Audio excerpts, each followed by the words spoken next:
మీ preparation గురించి పూర్తిగా ఒకసారి డీటెయిల్గా చెప్తారు. చాలామంది బుక్ లిస్ట్ అడుగుతున్నారు. బుక్ లిస్ట్ ఒకటి చెప్పండి. అలాగే కరెంట్ అఫైర్స్కి సంబంధించి అప్డేట్ ఉండడం అనేది మీరు ఎలా ప్రిపేర్ అనేది వాళ్ళ కోసం. బుక్ లిస్ట్ విషయానికి వస్తే ప్రిలిమ్స్ మెయిన్స్కి సమ్ కామన్ సబ్జెక్ట్స్ ఉంటాయి, common books and common subjects. So వాటికి ఫస్ట్ చెప్తాను. ప్రిలిమ్స్కి వచ్చేప్పటికి 5 మెయిన్ ఇష్యూస్ ఏంటి అంటే polity, geography, economy, history and environment. ఎన్వైర్న్మెంట్కి నేను బేసిక్ ఎన్సీఆర్టీ చేశాను. చేసిన తర్వాత కరెంట్ అఫైర్స్ ఏవైతే న్యూస్ పేపర్లో వస్తున్నాయో వాటినే చదివేదాన్ని. హిస్టరీ విషయానికి వస్తే నేను తమిళనాడు 11th 12thతో పాటు మోడర్న్ హిస్టరీకి స్పెక్ట్రమ్ చేశాను. పాలిటీకి 6th to 10th ఎన్సీఆర్టీ ఒకసారి చదివాను to brush up my knowledge, అసలు ఏంటి అని తెలుసుకోవడానికి. తర్వాత లక్ష్మీకాంత్ని నేను నెంబర్ ఆఫ్ టైమ్స్ రివైజ్ చేశాను. So Laxmikanth is a standard book. History విషయానికి వస్తే నేను 11th 12th ఎన్సీఆర్టీస్ చేశాను. అవి చేశాక నేను మృణాలని వీడియోస్ ఉంటాయన్నమాట, సో అది బేసిక్స్ కోసం ఆ వీడియోస్ చేశాను. తర్వాత only news papers current affairs depend అయ్యేదాన్ని. సో స్పెషల్ బుక్ ఏం చేయలేదు. సో మెయిన్స్కి వచ్చేసరికి ఈ వీటితో ఇవి కాకుండా వేరే ఉంటాయి. యాక్చువల్గా పేపర్ 1లో హిస్టరీ, జాగ్రఫీ, సొసైటీ ఉంటుంది. సో హిస్టరీకి ముందు ప్రీకి చదివిన బుక్సే అండ్ జాగ్రఫీకి ప్రీకి చదివిన 11th 12th ఎన్సీఆర్టీసే చేసేదాన్ని. సొసైటీ విషయానికి వస్తే నేను మెయిన్స్కి ఏం చెప్తానంటే సిలబస్ చాలా ఇంపార్టెంట్. నేను సిలబస్ కాపీని నా ఎదురుగా పేస్ట్ చేసుకునేదాన్ని. సో ఈచ్ టర్మ్, ఆ టర్మ్ ఏంటి, ఇప్పుడు సెక్యులరిజం అనే టర్మ్ ఉంది సిలబస్లో, సో ఆ టర్మ్ ఏంటి, ఇండియాలో అది ఎలా ఉంది, ఆ డిఫరెంట్ కాన్సెప్ట్స్ ఏంటి, సో అలా నాకు నేను సర్చ్ చేసి ఒక నోట్స్ అనేది ప్రిపేర్ చేసుకున్నా. సో సొసైటీ సబ్జెక్ట్కి ఏంటి అంటే మన ఓన్ నోట్స్, దాంతోపాటు ఎన్సీఆర్టీ ఉంటుంది 11th to 12th సోషియాలజీ అని. సో అవి చదివితే సొసైటీ అనే టాపిక్ కవర్ అయిపోతుంది. సో నెక్స్ట్ పేపర్ 2లో పాలిటీ, ఇంటర్నేషనల్ రిలేషన్స్ ఉంటాయన్నమాట. పాలిటీకి Laxmikanth and current affairs. International రిలేషన్స్కి ఏంటంటే నేను గవర్నమెంట్ వెబ్సైట్ చూసేదాన్ని. మినిస్ట్రీ ఆఫ్ ఎక్స్టర్నల్ అఫైర్స్లో ప్రైమ్ మినిస్టర్ గారు 1 yearలో ఎటు బయటికి వెళ్ళారు, లేదా ఏ డిగ్నిటరీస్ ఇండియాకి వచ్చారు, సో కంట్రీస్ నోట్ డౌన్ చేసుకొని వాటి గురించి ఇండియా రిలేషన్స్ ఎలా ఉన్నాయి అనేది చూసేదాన్ని అనమాట. సో మోస్ట్లీ కరెంట్ అఫైర్స్ క్వశ్చన్సే వస్తాయి కాబట్టి ఇందులోంచి ప్రాబబుల్గా వస్తాయని అది ప్రిపేర్ అయ్యేదాన్ని. నెక్స్ట్ థర్డ్ పేపర్లో economy, disaster management, environment and internal security ఉంటాయి. ఎకానమీకి నేను ముందు చెప్పినట్టు ప్రీకి మెటీరియల్నే రివైజ్ చేసేదాన్ని, కరెంట్ అఫైర్స్ యాడ్ చేసేదాన్ని అంతే. So disaster management, environment and internal సెక్యూరిటీకి నా ఓన్ నోట్స్ ప్రిపేర్ చేసుకున్నా. కరెంట్ అఫైర్స్ని అప్డేట్గా ఉండాలి అని అంటే ప్రిపేర్ అయ్యే వాళ్ళకి మీరు ఏం చెప్తారు?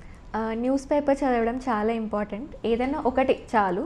ఒక న్యూస్ పేపర్ రియలయబిలిటీ చదివితే మనకి చుట్టూ ఏం జరుగుతుందో తెలుస్తుంది. So news paper is very important. ఆ న్యూస్ పేపర్ చదవడంతో పాటు దాని నోట్స్ కూడా మొత్తం రాయనక్కర్లేదు. నీకు అనిపించిన ఒక ఇష్యూ ఏదైనా జరుగుతుంది ఒక 10 days నుంచి కంటిన్యూస్గా అంటే దాని గురించి ఒక నోట్స్ ప్రిపేర్ చేసుకుంటే చాలా బెటర్. దాంతోపాటు నేను సప్లిమెంట్ ఏం చేశానంటే మంత్లీ మ్యాగజైన్స్ అనేసి వస్తాయి కదా ఏదైనా, సో ఆ మంత్లీ మ్యాగజైన్ తీసుకొని అది చదివేదాన్ని. సో దాన్నే అండర్లైన్ చేసుకొని ఆ వచ్చిన టాపిక్ గురించి ఇంకెక్కువగా అసలు అది ఏంటి, ఏం జరుగుతుంది అని తెలుసుకొని అక్కడక్కడే నోట్స్ రాసుకొని అదే షీట్లో దాన్ని రివైజ్ చేసుకునేదాన్ని. సో కరెంట్ అఫైర్స్కి newspaper and that magazine was enough. నాకు మీ జర్నీ చూసాక నాకు కూడా అడగాలనిపిస్తుంది, అడిగేస్తాను. ఈ అటెంప్ట్లో కూడా రాకపోతే ఏం చేసి ఉండేవాళ్ళు ఒకసారి చెప్పండి. మీకు మొత్తం ఇది లాస్ట్ అటెంప్టా, ఇంకోటి ఉందా? ఇంకోటి రాయొచ్చు, ఇంకోటి ఉంది. ఓకే, ఈసారి రాకపోతే బ్రేక్ తీసుకుందామని అయితే అనుకున్నాను. బ్రేక్ తీసుకొని వేరే ఏదైనా చేస్తూ అప్పుడు ఆలోచించవచ్చు. అసలు ప్లాన్ బి ఆలోచించలేదు, కానీ బ్రేక్ తీసుకుందాం ఎగ్జామ్స్ నుంచి అని అయితే అనుకున్నాను. ఇన్ కేస్ ఇది అవ్వలేదు అనుకుందాం కాసేపు, ఇప్పుడు వచ్చేసింది అవ్వలేకపోతే ఎటువైపు ఉండేవాళ్ళు మీరు? ఆర్కిటెక్చర్ చేసేదాన్ని, లేకపోతే ఆంథ్రోపాలజీ మీద ఇంట్రెస్ట్ వచ్చింది, సో అదన్నా పర్సూ చేసేదాన్నేమో. సో అలా. రైట్. ఆన్సర్ రైటింగ్ గురించి ఆస్పిరెంట్స్కి మీరు ఏం చెప్తారు? ఆన్సర్ రైటింగ్ అంటే నేను ఫస్ట్లో చాలా ప్రాబ్లం ఫేస్ చేశాను. ఎందుకంటే ఆన్సర్ రాసేసేదాన్ని, సెల్ఫ్ రివ్యూ చేసుకున్నప్పుడు బాగుండేది కాదు. సో పీర్ రివ్యూతో కొంచెం బెటర్ అయింది. సెకండ్ ఇష్యూ ఏమొచ్చిందంటే మొనాటనీ ఉండేది ఆన్సర్స్లో, అన్నీ ఒకేలా. ఫస్ట్ ఇంట్రడక్షన్ అన్నిటికీ, డెఫినేషన్, బాడీ అన్నిటికీ ఒకేలాగా పాయింట్లు రాసేయడం, కన్క్లూజన్ అన్నిటికీ ఫ్యూచర్లో బాగుంటుంది అని రాసేయడం. సో ఆన్సర్స్ అనేవి బోరింగ్ అయిపోయేవి. సో నేను ఆ లాస్ట్ మెయిన్స్లో ఏమనుకున్నానంటే ఇలా కరెక్ట్ చేసే వాళ్ళకి కూడా ఇంట్రెస్ట్ రాదు. 20 ఆన్సర్స్ ఒకేలా ఉంటే వాళ్ళకి బోర్ కొట్టేస్తుంది. సో నేను ఈ మెయిన్స్కి ఏమనుకున్నానంటే ఒక టాపిక్ చదివినప్పుడు దాంతోపాటు ఒక ఎక్స్ట్రా 5 points, లైక్ దానికి సంబంధించిన ఏదైనా కోట్ కానీ, ఏదైనా రిపోర్ట్ కానీ, లేదా ఏదైనా కేస్ అయి ఉండొచ్చు, లేకపోతే ఏదైనా దానికి సంబంధించిన డేటా అయి ఉండొచ్చు. సో ఇలాంటివి ఏమన్నా ఒక 4-5 ఒక కాన్సెప్ట్ గురించి చదివినప్పుడు పెట్టుకునేదాన్ని పక్కన. సో అవి చాలా రివైజ్ చేశాక ఒక ఆన్సర్ వచ్చినప్పుడు ఏంటంటే ఒక ఆన్సర్కి నేను డేటా రాస్తే ఇంకొక ఆన్సర్కి స్టార్టింగ్లో నేను రిపోర్ట్ రాసేదాన్ని. సో కొన్నిటికి డెఫినేషన్ రాయాల్సి కంపల్సరీ ఉండేది. సో అలాంటప్పుడు నేను డైవర్సిటీ తీసుకొచ్చాను అనమాట ఆన్సర్లో.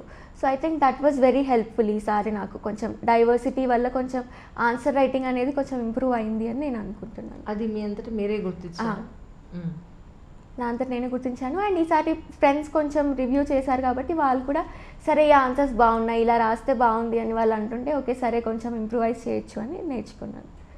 సో ఎగ్జామ్కి వచ్చేసరికి ఏం చేశానంటే 3 hours టైంలో నేను ఫస్ట్ ఒక 10-15 minutesని క్వశ్చన్స్ చదివేదాన్ని. చదివి వాటి పక్కన అసలు ఇంట్రో ఏం రాస్తా, బాడీ కన్క్లూజన్ ఏం రాస్తాను ఒక 1-2 secondsలో రాసేసుకునేదాన్ని. సో అలా రాసుకొని నేను ఆన్సర్ స్టార్ట్ చేసినప్పుడు నాకు ఎక్కువ ఆలోచించాల్సిన టైం పట్టలేదు. సో ఆన్సర్ కూడా టైంలో అయిపోయేది. So that save time and also fresh మైండ్తో కొన్ని ఆన్సర్స్ ఫస్ట్లో కొంచెం వెరైటీ వచ్చేదన్నమాట. So that was helpful. ఇప్పుడు నాకు ఒక క్వశ్చన్ చెప్పండి. అంటే కొత్తగా ఆస్పిరెంట్స్ ఎవరైతే సాధించాలనుకుంటే వాళ్ళ కోసం నేను ఇంతవరకు ఎవరిని అడగలేదు. మీరు 6 years జర్నీ చేశారు కాబట్టి మిమ్మల్ని అడుగుతున్నాను. ప్రిలిమ్స్ పేపర్లో ఎన్ని గంటలు ఆ పేపర్ ఫిల్ చేయాలి? జనరల్గా అది పేపర్ ప్యాటర్న్ ఎలా ఉంటుంది అది చెప్పండి. తర్వాత మెయిన్స్ దాని గురించి తర్వాత. ఓకే, ప్రిలిమ్స్ 100 questions ఉంటాయి. 2 hoursలో రాయాలి. 2 hours వచ్చేసరికి నా స్ట్రాటజీ ఏంటి అంటే 100 questions. అంటే ఈచ్ క్వశ్చన్కి మనకి ఎంత టైం బాగున్నట్టు? మనకి ఎంత టైం అంటే యాక్చువల్గా టైం క్యాలిక్యులేట్ చేయలేం కానీ 1 hourలోనే ఒక క్వశ్చన్ పేపర్ చదివేయచ్చు మొత్తంగా. ఎందుకంటే అవి మల్టిపుల్ చాయిస్ క్వశ్చన్స్, మనం రాయాల్సిన అవసరం లేదు. సో అన్నీ అక్కడే ఉంటాయి కాబట్టి చదివేయచ్చు. నేనేం చేసేదాన్ని అంటే 2 roundsలో చేసేదాన్ని. ఫస్ట్ 1 hour నాకు వచ్చిన ఆన్సర్స్ మాత్రమే మొత్తం క్వశ్చన్ పేపర్ చదివి నాకు కంపల్సరీ నేను తెలుసు అనుకున్న వాటిని టిక్ చేసి రౌండ్ అప్ చేసేదాన్ని.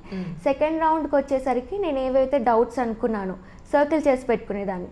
వాటిలో నేను ఒక అట్లీస్ట్ 80 questions వరకు అటెంప్ట్ చేయాలని పెట్టుకునేదాన్ని. కొంచెం మార్క్స్ గ్రేస్ వస్తాయి మరి బార్డర్లో ఉండకుండా. సో 80 అయ్యేలాగా సెకండ్ రౌండ్లో క్వశ్చన్స్ ఫిల్ చేసేదాన్ని. మైనస్ మార్కింగ్ కూడా మైనస్ ఉంటుంది కాబట్టి 80 వరకు రావాలని అటెంప్ట్ చేసేదాన్ని. రైట్, ఇది ప్రిలిమ్స్. సో మెయిన్స్ పేపర్ ఎన్ని గంటల పేపరు? అందులో అసలు పేపర్ ప్యాటర్న్ ఎలా ఉంటుంది? Mains 3 hours each question paper. 9 papers మనం రాయాలి. సో ఫస్ట్ 3 daysలోనేమో ఒకరోజు ఎస్ఏ రాస్తాం, నెక్స్ట్ 2 daysలో GS 4 papers చేస్తాం. సో ఇప్పుడు ఏం జరిగిందంటే నెక్స్ట్ వీకెండ్కి మనకి లాంగ్వేజ్ ఆప్షనల్ వస్తుంది. సో వీకెండ్కి 5 days గ్యాప్ వస్తుంది ఈ మధ్య. సో ఈచ్ పేపర్కి 3 hours అన్నప్పుడు 20 questions ఉంటాయి. 10 questions ఏమో 10 marks, మిగతా 10 questions 15 markers ఉంటాయి అన్నమాట. సో టైం కూడా 15 markers ముందు రాసి తర్వాత 10 markers రాస్తే మనకి టైం సేవ్ అవుతుంది. దాంతోపాటు పెద్ద ఆన్సర్స్ ముందే రాసేసాం, మిస్ అయినా 10 markersతో ప్రాబ్లం లేదు అన్నట్టు అలా అటెంప్ట్ చేసేది. రైట్, ఎందుకంటే లాంగ్ జర్నీ కాబట్టి మీకుండే అవగాహన మిగతా వాళ్ళకి యూజ్ అవ్వాలని చెప్పి such a great journey really. కానీ ట్రైనింగ్ అయ్యే లోపల ఇంకా బక్కగా అయిపోతారేమో నాకు టెన్షన్గా ఉంది. కాస్త గట్టిగా తినండి. శశాంక్ గారు చెప్పినట్టు ఇంత తినండి, కొంచెం గట్టిగా తినండి. ఏం సార్, అంతేనా? రైట్, నేను మీ ట్రైనింగ్ అయ్యే లోపల మళ్ళీ ఒకసారి చూస్తాను, మధ్యలో వచ్చి డెఫినెట్గా కాల్ చేస్తాను మీకు. నేను కొంచెం లావ్ చూస్తాను. Wish you all success really. అంటే సన్నము లావను కదా, జోక్సే పార్ట్. యాక్చువల్లీ హెల్దీగా ఉండడం అనేది మోస్ట్ ఇంపార్టెంట్ కాబట్టి that's once again congratulations. Thank you so much. Thank you so much.